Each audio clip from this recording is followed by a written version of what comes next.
सभी को नमस्कार। आज हम एक ऐसा टॉपिक लेकर के आए हैं जो रीट परीक्षा के लिए अत्यंत महत्वपूर्ण उपयोगी टॉपिक है, वर्ण विचार का। रीट परीक्षाओं के पिछले पेपर्स को हम देखें तो वर्ण से संबंधित कुछ प्रश्न किए गए हैं। जैसे पिछली रीट में एक प्रश्न आ गया था कि पाणिनीय शिक्षा के अनुसार संस्कृत भाषा में वर्णों की कुल संख्या कितनी मानी जाती है। इससे पहले एक रीट में प्रश्न आया था कि अंतस्थ वर्णों का सही क्रम क्या होता है। तो ऐसे प्रश्नों को हम कैसे हल करेंगे, इसके लिए यह वीडियो बनाया गया है। इस वीडियो को देखकर आप वर्ण से संबंधित सभी प्रकार के प्रश्न हल कर सकते हैं। संस्कृत व हिंदी दोनों भाषाओं में यह वीडियो उपयोगी रहेगा, तो शुरू से अंत तक सभी बातों को ध्यान से सुने और याद करके अपना 1 अंक या 2 अंक जो रीट में आएंगे वो पक्के करें। तो शुरुआत है, टॉपिक है अपना वर्ण विचार का। वर्ण क्या होता है, सबसे पहले अपन इस चीज़ पर चलते हैं कि वर्ण कहते किसे हैं। जैसे आपके सामने 2 मैं तथ्य लिख रहा हूँ, एक इस प्रकार का क लिखा हुआ है, एक ऐसा क लिखा हुआ है। इन दोनों में से वर्ण कौन सा है, किसको हम वर्ण कहेंगे? जिसके नीचे हलंत लगा हुआ है वो वर्ण है, या फिर हलंत नहीं है वो वर्ण है? तो उत्तर आता है कि किसी भी भाषा की सबसे छोटी ध्वनि वर्ण कहलाती है।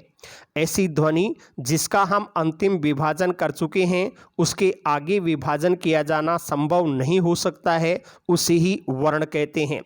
जो अपने सामने 2 स्वरूप लिखे हुए हैं, उनमें से ऊपर वाले चिन्ह को देखें तो इसका हम आगे कोई विभाजन नहीं कर सकते हैं, लेकिन नीचे वाले को देखें तो इसका विभाजन किया जा सकता है।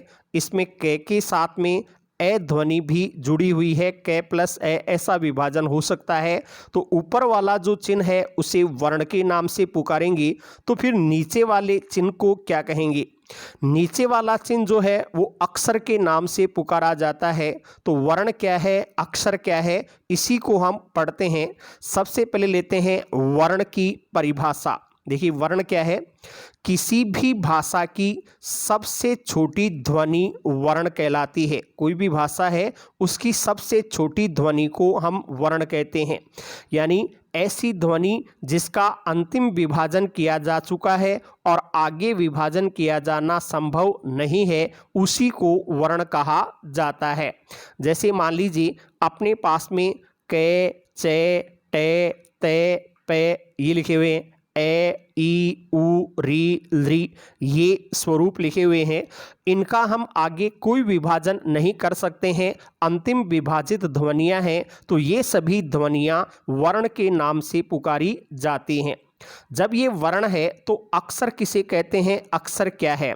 देखिए अक्षर की परिभाषा आती है कि जब हम किसी वर्ण का अथवा वर्णों के समूह का उच्चारण करते हैं और वह उच्चारण जीभ के एक झटके से हो जाता है, 1 सिलेबल जिसको कह सकते हैं, जीभ के एक झटके से उच्चारण हो जाता है, तब उस वर्ण को या वर्णों के समूह को ही अक्षर के नाम से पुकारते हैं।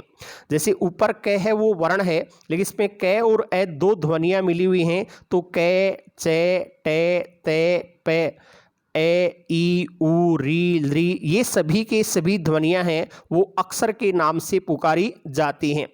अब यहाँ समस्या आ रही है कि ए, ई, उ, री, ली ये ऊपर भी लिखे हुए हैं और नीचे भी लिखे हुए हैं। ऊपर हमने इनको वर्ण बता दिया, यहाँ इनको अक्षर बता दिया, तो ये दोनों में कैसे अंतर करें?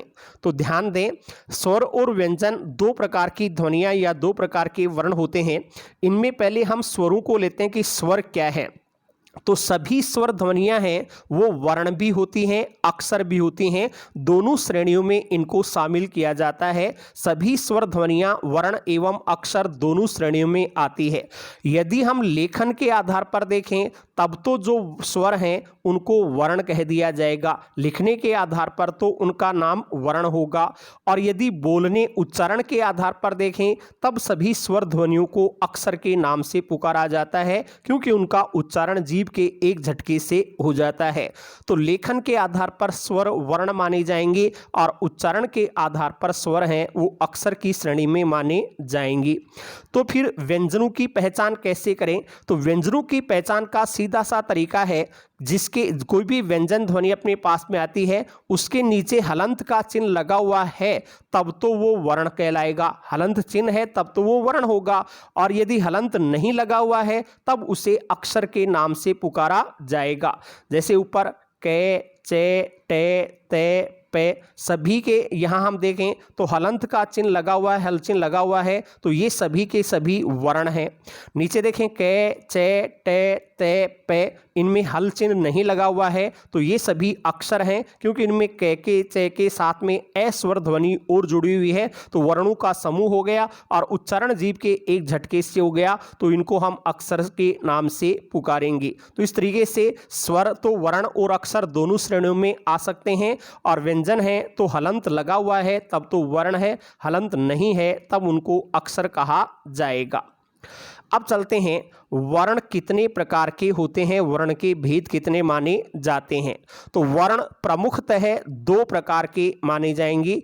एक होते हैं स्वर वर्ण, एक होते हैं व्यंजन वर्ण। स्वर और व्यंजन दो प्रकार के वर्ण होते हैं। संस्कृत भाषा के अंतर्गत स्वरों को अच वर्ण के नाम से भी पुकारा जाता है, और जो व्यंजन होते हैं उनको हल वर्ण के नाम से भी पुकारते हैं। तो वर्ण दो प्रकार के होते हैं, स्वर यानी अच वर्ण और व्यंजन यानी हल वर्ण। अब चलते हैं वर्णों की कुल संख्या कितनी मानी जाए। सबसे पहले संस्कृत भाषा में लेते हैं कि संस्कृत में वर्णों की संख्या कितनी होती है। पिछली रीट परीक्षा में यही प्रश्न आया था, तो उसका उत्तर हम कैसे निकालें या उससे संबंधित और प्रश्न कैसे बन सकते हैं उनको हम यहाँ पढ़ेंगे। देखिए, वर्णों की कुल संख्या के संबंध में पाणिनीय शिक्षा में दो श्लोक लिखे गए हैं जिनमें वर्णों की संख्या बताई गई है। वो क्या है? श्लोक है स्वरा विंशति रेकस्य स्पर्शानां पंचविंशतिः, स्वरा विंशति रेकस्य स्पर्शानां पंचविंशतिः, याद यस्य स्मृता हष्टौ, याद यस्य स्मृता हष्टौ, चत्वारस्य यमः स्मृतः। अनुस्वारो विसर्गस्य, अनुस्वारो विसर्गस्य कपौ चापि पराश्रितौ, कपौ चापि पराश्रितौ, दु स्पृष्टश्चेति विज्ञेयो लृकारः प्लुत एव च, लृकारः प्लुत एव च। ये पाणिनीय शिक्षा के अनुसार वर्णों की संख्या का प्रश्न है, उसका उत्तर अपने सामने आ रहा है। जिसमें बताया गया पाणिनीय शिक्षा के अनुसार संस्कृत भाषा में प्रयुक्त होने वाले वर्णों की कुल संख्या 63 या 64 मानी गई है। उत्तर है 63 या 64। 63 को संस्कृत में कहते हैं त्रिषष्ठी और 64 को चतुष्षष्ठी के नाम से पुकारा जाता है। तो कुल वर्णों की संख्या पाणिनीय शिक्षा के अनुसार पूछें तब 63 या 64 मानी जाती है। अब वो 63 या 64 वर्ण कैसे कैसे होते हैं, ऊपर लिखा गया है स्वरः विंशति रेकस्य, कि स्वर वर्ण 21 उनकी संख्या मानी गई है। स्वरों की संख्या 21 होती है। फिर स्पर्शानां पंचविंशति ही, स्पर्श व्यंजनों की संख्या 25 हो जाती है। स्पर्श व्यंजन है वो 25 हैं।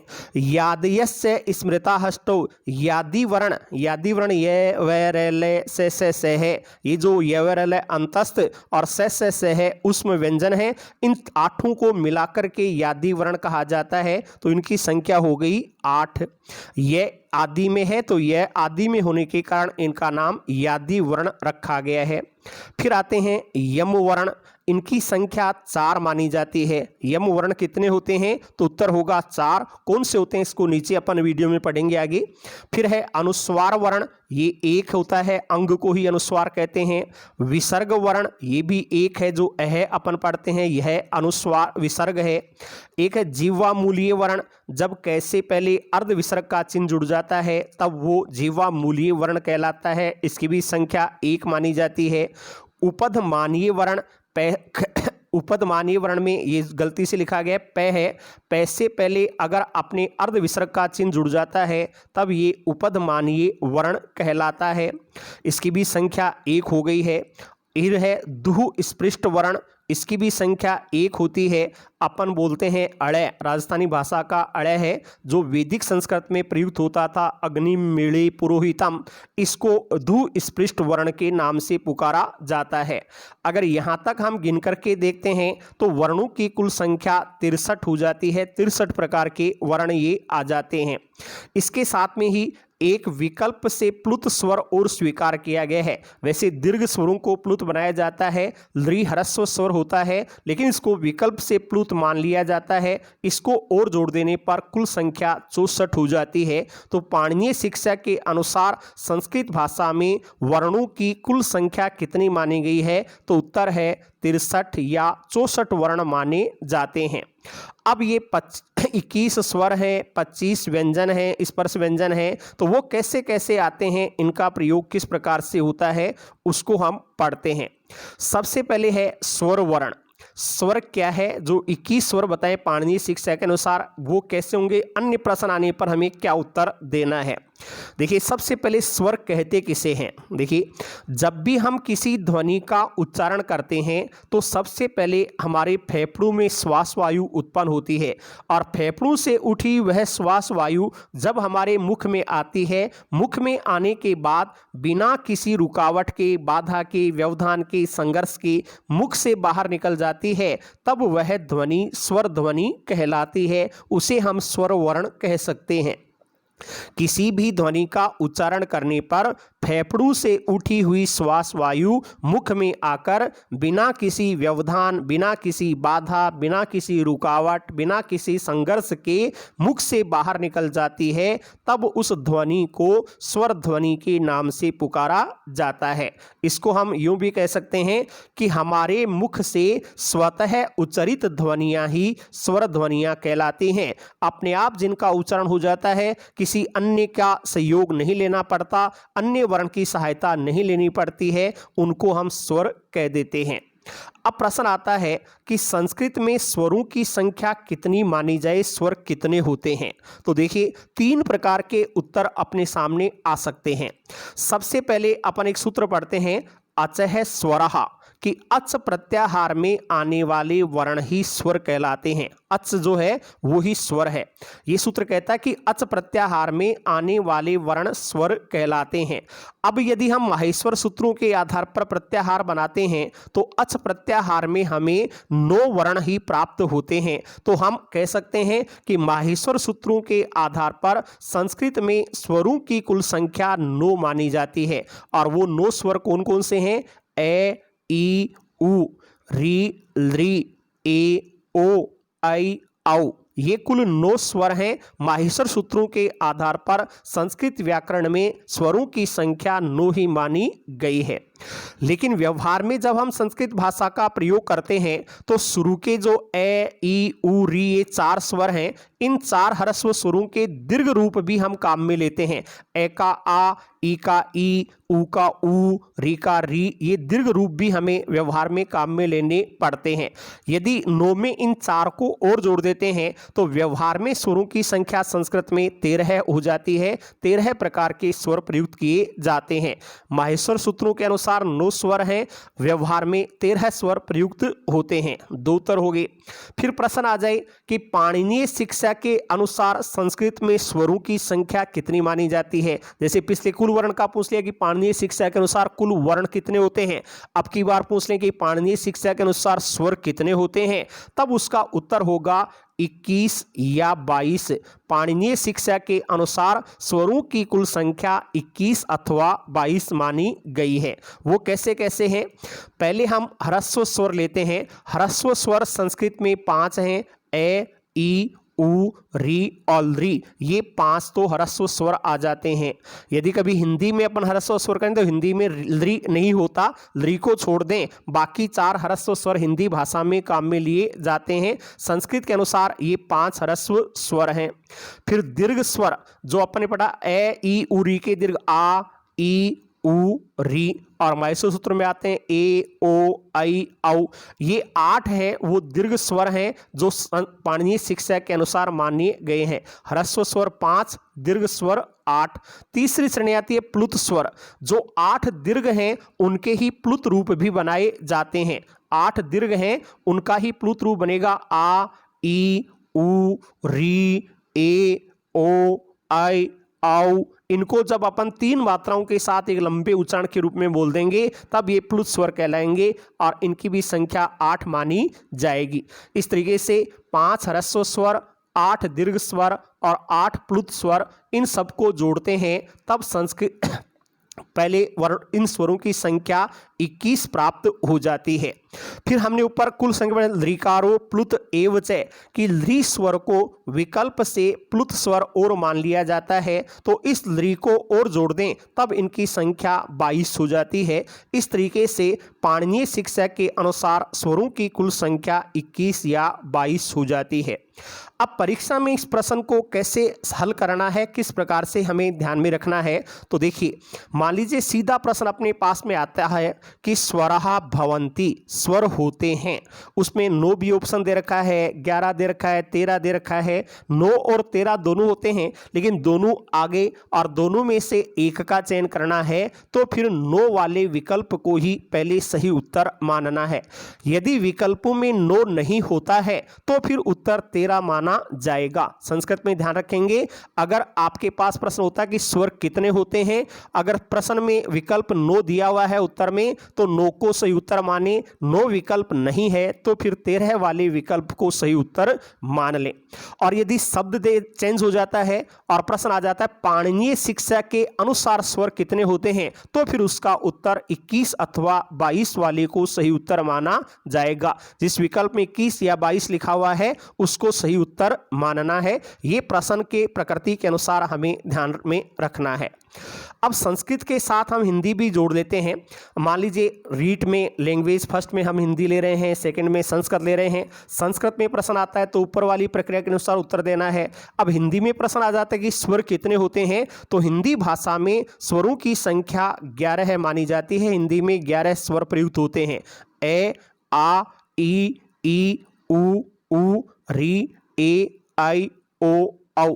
ये 11 प्रकार के स्वर हैं वो हिंदी में प्रयुक्त माने जाएंगे।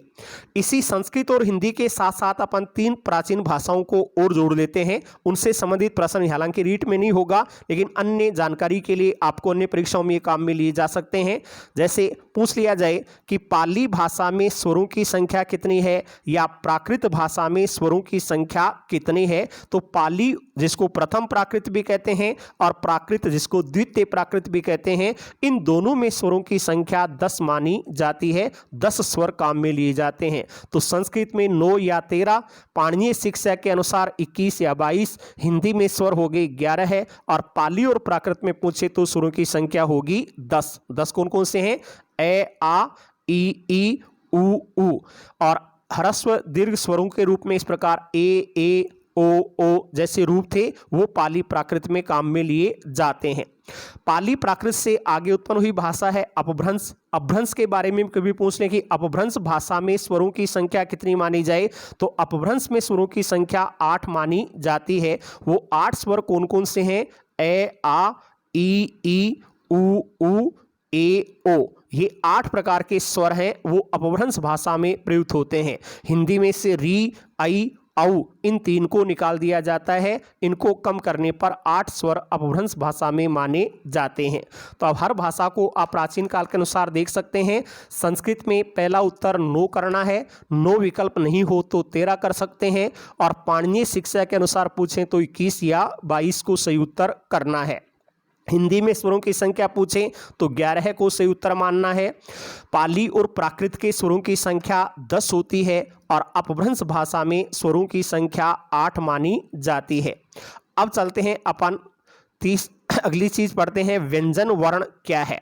देखिए, जब भी हम किसी भी वर्ण का उच्चारण करते हैं, उच्चारण करने के बाद में हम देखते हैं कि जब किसी ध्वनि का उच्चारण करने पर श्वास वायु फेफड़ों से उड़ती है, उठ करके हमारे मुख में आती है, तो श्वास वायु हमारे मुख में आकर किसी भी रुकावट, व्यवधान, बाधा, संघर्ष पहले होता है, उसके बाद में मुख से बाहर निकलती है, तब उस ध्वनि को व्यंजन ध्वनि के नाम से पुकारा जाता है। कहने का भाव हुआ कि जब किसी ध्वनि का उच्चारण करने पर हमारे फेफड़ों से उठी हुई श्वास वायु हमारे मुख में आकर किसी रुकावट, बाधा, व्यवधान, संघर्ष के बाद मुख से बाहर निकलती है, तब उस ध्वनि को व्यंजन ध्वनि के नाम से पुकारा जाता है। स्वरों का उच्चारण अपने आप हो जाता है, लेकिन व्यंजनों का उच्चारण है वो स्वर की सहायता से ही संभव हो पाता है। जब तक स्वर उसमें नहीं जुड़ेगा, अकेली व्यंजन ध्वनि का उच्चारण नहीं कर सकते। इसलिए लिखा है कि सामान्यतः किसी स्वर की सहायता से उच्चारित होने वाली ध्वनियां ही व्यंजन ध्वनियां कहलाती हैं। अब चलते हैं कि व्यंजनों की संख्या कितनी मानी जाए, व्यंजन ध्वनियों की जो संख्या है वो संख्या कितनी हो सकती है। तो देखिए, व्यंजनों की संख्या अपन पहले संस्कृत के अनुसार पढ़ते हैं, तो संस्कृत भाषा में कुल 33 व्यंजन माने जाते हैं। संस्कृत में व्यंजनों की संख्या 33 है। इन 33 व्यंजनों को हम 3 श्रेणियों में विभाजित करते हैं। 3 श्रेणियां कौन कौन सी होती है? सबसे पहले आती है स्पर्श व्यंजन। सबसे पहले आते हैं स्पर्श व्यंजन, कि जब भी हम किसी व्यंजन का उच्चारण करते हैं, उच्चारण करने पर श्वास वायु पहले मुख के किसी अंग को स्पर्श करती है और फिर बाहर निकलती है, तो उस ध्वनि को, उस व्यंजन को स्पर्श व्यंजन के नाम से पुकारा जाएगा। ये तो इसकी परिभाषा हुई कि स्पर्श करने के बाद श्वास वायु बाहर आएगी, तो उसे हम स्पर्श व्यंजन कहेंगे। अब कौन से व्यंजन स्पर्श होते हैं, उनकी संख्या कितनी है? तो पहले परिभाषा है कादयो मावसानः स्पर्शः। स्पर्श व्यंजनों की परिभाषा है, या कौन से वर्ण है? कादयो, कै, आदयो, मैं, अवसानः स्पर्शः। कै आदियों का अर्थ होता है से लेकर, और अवसाना यानी समाप्ति तक, तो कैसे लेकर मैं तक के व्यंजन ही स्पर्श व्यंजन कहलाते हैं। यानी हम अपनी वर्णमाला लिखते हैं, उस वर्णमाला में कैसे शुरू करके मैं तक के वर्णों को पढ़ेंगे, कैसे लेकर मैं तक के जितने भी व्यंजन वर्ण लिखे हुए मिलेंगे वो सभी स्पर्श व्यंजन कहलाएंगे। और संस्कृत के अनुसार इनकी कुल संख्या 25 प्राप्त होगी। 25 व्यंजन ये स्पर्श व्यंजन कहलाते हैं। इन 25 स्पर्श व्यंजनों को पुनः 5 वर्गों में विभाजित किया जाता है। पुनः इनके 5 वर्ग बनाए गए हैं। कु, चु, टू, तु, पु। कु यानी कैवर्ग, चु यानी चैवर्ग, टू यानी टैवर्ग, तु यानी तैवर्ग और पु यानी पैवर्ग। पहले है कैवर्ग, कै, खे, गे, घे और गे। इसको अड़े नहीं बोलना है, गे बोलना है। जैसे अपन एक शब्द लिखते हैं वांग्मय, यहाँ पर गे की ध्वनि आ रही है, तो ये गे है। इसमें बिंदु सा ये नुक्ता है वो आगे लगता है, नीचे नहीं लगता। नीचे अगर अपन बिंदु लगाएंगे तो वो कै वर्ग में नहीं आएगा, वो टै वर्ग का अड़े हो जाता है, इसको अड़े पढ़ा जाता है। लेकिन कै वर्ग में आगे नुक्ता लगता है और इसका उच्चारण भी गे की तरह होता है। वांग्मय को बोलकर देखें, वैसे उच्चारण होगा। ऐसे ही चै वर्ग में चे, छे, जे, झे, ये। टै वर्ग में टे, ठे, डे, ढे, अणे। तै वर्ग में देखें तो ते, थे, दे, धे, ने। पै वर्ग में चलें तो पै, फे, बे, भे, मैं। ये कैसे लेकर के और मैं तक के बीच में जो भी व्यंजन लिखे हुए हैं, कैसे लेकर मैं तक, वे सभी स्पर्श व्यंजन कहलाते हैं। इनकी कुल संख्या 25 प्राप्त होती है। लेकिन यदि हम हिंदी की वर्णमाला लिखते हैं तो हिंदी वर्णमाला में टै वर्ग जो आता है, उस टै वर्ग में 2 अतिरिक्त वर्ण और लिख दिए जाते हैं, एक अड़े और एक ढे। ये 2 व्यंजन टै वर्ग में अलग से शामिल किए गए हैं। इन दोनों को जोड़ देते हैं तो हिंदी में स्पर्श व्यंजनों की संख्या 27 प्राप्त हो जाती है। और कुल व्यंजनों की संख्या देखें तो 2 और बढ़ जाएगी 33 में, तो कुल 35 व्यंजन हिंदी में प्राप्त होते हैं, जिनमें से स्पर्श व्यंजनों की संख्या 27 प्राप्त हो जाती है। ये तथ्य इसका प्रमाण लेना चाहें तो आरबीएससी की जो कक्षा 11 की पाठ्य पुस्तक थी हिंदी साहित्य में अपरा के नाम से, उस अपरा में हर पाठ के अंत में कुछ न कुछ व्याकरणात्मक बातें लिखी गई है। उसमें पृष्ठ संख्या 6 पर यह तथ्य लिखा गया है कि कुल हिंदी में व्यंजनों की संख्या 35 मानी जाए और स्पर्श व्यंजनों की संख्या 27 मानी जाए। अब पहले स्पर्श व्यंजन हो गए संस्कृत के अनुसार 25, हिंदी के अनुसार 27। अब लेते हैं अंतस्थ व्यंजन क्या है। देखिए, अंतस्थ का शाब्दिक अर्थ होता है अंदर स्थित, अंत है यानी अंदर, स्थित यानी स्थित, अंदर स्थित। कि जब हम किसी व्यंजन का उच्चारण करते हैं, उच्चारण करने पर पहले हमारे मुख के अंदर स्थित स्वर तंत्रियों में कंपन होता है, फिर श्वास वायु मुख से बाहर निकलती है, तो उस व्यंजन को अंतस्थ व्यंजन कहा जाएगा। अंदर स्थित स्वर तंत्रियों में कंपन होने के बाद श्वास वायु बाहर निकले, तब उस व्यंजन को अंतस्थ व्यंजन कहा जाता है।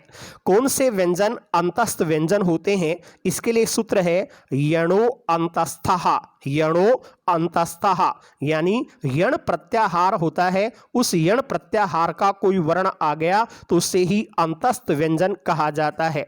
और यण प्रत्याहार में 4 वर्ण आते हैं, ये, वे, रे, ले। इन चारों को ही अंतस्थ व्यंजनों की श्रेणी में शामिल किया जाता है। अब पिछली रीट में एक प्रश्न आ गया था संस्कृत के अंतर्गत कि अंतस्थ व्यंजनों का सही क्रम क्या होता है, इनको किस क्रम में लिखा जाना चाहिए। तो ध्यान रखें, हिंदी और संस्कृत दोनों में इसका अलग अलग उत्तर होगा। अगर हिंदी वाले पेपर में यह प्रश्न आता है कि अंतस्थ व्यंजनों का सही क्रम क्या है, तो उत्तर अलग होगा। संस्कृत में आता है तो उत्तर अलग होगा। अगर संस्कृत में आपको मिलता है तब तो इनका क्रम बताना है ये, वे, रे, ले। संस्कृत में क्रम है ये, वे, रे, ले। और हिंदी में अगर ये प्रश्न आ जाता है, हिंदी के प्रश्नों में, तब इसका उत्तर होगा ये, रे, ले, वे। ये, रे, ले, वे। तो दोनों में ध्यान रखना है। संस्कृत वाले प्रश्नों में प्रश्न आए तब तो ये, वे, रे, ले अंतस्थ क्रम मानना है, और हिंदी में आ जाए तो ये, रे, ले, वे को सही उत्तर मानना है। 4 अंतस्थ व्यंजन हो गए।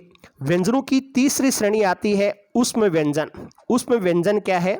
ऊष्म का शाब्दिक अर्थ होता है गर्म हो जाना। कि जब हम किसी भी व्यंजन का उच्चारण करते हैं, श्वास वायु जब मुख से बाहर निकलती है, तो बाहर निकलने पर आप देखेंगे श्वास वायु हल्की सी गर्म हो जाए, तो ऐसे व्यंजनों को ही ऊष्म व्यंजन कहा जाता है। कि जब किसी व्यंजन का उच्चारण करने पर श्वास वायु मुख से बाहर निकलते समय हल्की सी गर्म हो जाती है, तब उस व्यंजन को ऊष्म व्यंजन कहा जाएगा। अब कौन से व्यंजन ऊष्म व्यंजन होते हैं? तो इसका सूत्र है सल ऊष्माण है। सल ऊष्माण है, ये क्या कहता है कि सल प्रत्याहार में आने वाले वर्ण ही ऊष्म व्यंजन कहलाते हैं। और सल प्रत्याहार में कौन से व्यंजन आते हैं? से है। ये जो है से है, इनको ही ऊष्म व्यंजन के नाम से पुकारा जाता है। अब अंतस्थ की तरह ऊष्म का क्रम पूछ लें कि ऊष्म व्यंजनों को लिखने का सही क्रम क्या है, तो चाहे हिंदी भाषा हो और चाहे संस्कृत भाषा हो, दोनों में एक ही उत्तर होगा, से है। यही क्रम दोनों भाषाओं में इसका रखा गया है। अब देखिए, ऊपर हमने 63-64 जो वर्ण पढ़े थे, 63 या 64, उनमें यादी वर्ण आए थे। यादी वर्णों की संख्या 8 होती है। वो यादी क्या है? तो देखिए, अंतस्थ व्यंजन 4 तो अंतस्थ हैं, ये, वे, रे, ले, या हिंदी के अनुसार ये, रे, ले, वे। और 4 हैं ऊष्म व्यंजन से है। 4 + 4 इन दोनों को जोड़ देते हैं तो 8 हो जाते हैं। इन 8 को ही यादी वर्ण के नाम से भी पुकारते हैं, अथवा 5 वर्गों के अलावा ये हैं तो अवर्गीय व्यंजन वर्ण भी इनको कहा जाता है। यादी वर्ण कितने होते हैं? तो उत्तर होगा 8। अवर्गीय व्यंजन कितने होते हैं? तो उत्तर होगा 8। कौन से 8 होते हैं? ये, वे, रे, ले या से है। इन 8 को ही यादी वर्ण अथवा अवर्गीय व्यंजन वर्ण के नाम से पुकारा गया है। यादी का मतलब है यह है आदि में जिसके, तो ये आदि में हो गया, इसलिए इनको यादी या अवर्गीय वर्ण कहा जाता है। फिर है यम वर्ण कौन से होते हैं? अब यह था यम 4 माने जाते हैं, तो यम वास्तव में होते क्या हैं? तो देखिए, अपने पास में कोई भी वर्ग है, प्रत्येक वर्ग में क्रमशः 4 वर्णों, जो शुरू के 4 वर्ण हैं, उनके आगे अगर हमें कोई भी 5वां वर्ण लिखा हुआ मिल जाता है, तो उनमें से जो बीच के अंतर्गत एक जैसे वर्ण आ रहे हैं, उनमें पूर्व वर्ण के समान जो बाद में लिखा हुआ है उसी को प्रातिशाख्य ग्रंथ में यम वर्ण के नाम से पुकारा गया है। केवल वैदिक संस्कृत में इनका प्रयोग होता है, वैदिक व्याकरण में प्रयोग होता है कि प्रथम वर्ग का जो शुरू के 4 वर्ण हैं उनके आगे अगर कोई सा भी 5वां वर्ण लिखा हुआ मिल जाए तो जो शुरू के समान है उन समान में से दूसरे नंबर वाला जो है उसको यम कहा जाएगा। जैसे कुछ उदाहरण है, पलिकनी ही, इसमें आप देख रहे हैं कै, ये कै वर्ग का पहला अक्षर हो गया। इसके आगे देखें तो ने, 5वां अक्षर ने लिखा हुआ है, तो यहां पर हम जो दूसरे नंबर पर कै है उस कै को ही यम वर्ण कहेंगे। ऐसे ही चखनतु, इसमें ख 2 बार लिखा हुआ है, उसके आगे ने 5वां अक्षर भी आ रहा है तो दूसरे नंबर वाला ख यम वर्ण कहलाएगा। अग्नि में गे 2 बार है और उसके आगे 5वां अक्षर न लिखा हुआ है तो दूसरे नंबर वाला ग है वो यम वर्ण है। ऐसे घनंती में आप देख सकते हैं घ 2 बार है, आगे 5वां अक्षर न है तो दूसरे नंबर वाला घ यम वर्ण के नाम से पुकारा जाता है। ये यम वर्णों की संख्या हो जाती है 4। तो इस तरीके से संस्कृत, हिंदी आदि में वर्णों की संख्या का प्रश्न आए तो हमें उत्तर देना है। पाणिनीय शिक्षा के अनुसार कुल व्यंजन 63 या 64 होते हैं। स्वर्गों की संख्या का प्रश्न पूछें तो ऊपर बताए गए अनुसार उत्तर देना है। आजकल हम व्यवहार में देखें कि व्यवहार में कितने वर्ण प्रयुक्त होते हैं, संस्कृत में कितने वर्ण होते हैं, हिंदी में कितने वर्ण व्यवहार में काम में लिए जाते हैं। तो वास्तविक व्यवहारिक वर्णों की संख्या दोनों ही भाषाओं में 52 प्राप्त होती है। वो कैसे कैसे? सबसे पहले स्वर वर्ण। संस्कृत में स्वर व्यवहार में देखें तो 13 काम में लिए जाते हैं, हिंदी में 11 काम में लिए जाते हैं। हिंदी में स्वरों की संख्या 11 है, संस्कृत में व्यवहारिक स्वर 13 है।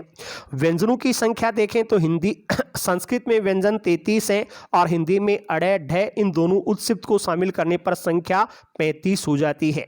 कैसे कैसे हो रही है कि स्पर्श व्यंजन है, पहले हिंदी में स्पर्श व्यंजन 27 हैं और संस्कृत में 25 हैं। अंतस्थ व्यंजन दोनों में 4-4 हैं, ऊष्म व्यंजन भी दोनों में 4-4 हैं। इस तरीके से संस्कृत में व्यंजनों की कुल संख्या 33 और हिंदी में व्यंजनों की कुल संख्या 35 मानी जाती है। फिर उसके बाद में संयुक्त व्यंजन वर्ण। संयुक्त व्यंजन हम पढ़ते हैं, उनमें दोनों ही भाषाओं में 4-4 संयुक्त व्यंजन होते हैं, हिंदी में भी 4 तो संस्कृत में भी 4। कौन से वो संयुक्त व्यंजन है 4-4 उनको पढ़ा जाए तो पहले है क्षय। ये किन के संयुक्त होने से बनता है? पहले आधा कै होता है, उसमें फिर मूर्धन्य से जुड़ता है पूरा तो क्षय बन जाता है। फिर त्रय, तय के साथ में आधा तय उसमें पूरा रे जुड़े तो त्रय। फिर है जय, गे जिसको बोलते हैं, इसमें पहले आधा जय है फिर ये जुड़ा हुआ है तो ये जय गे बन जाता है। तो व्यवहार में हम गे बोलते हैं, उच्चारण जय होना चाहिए।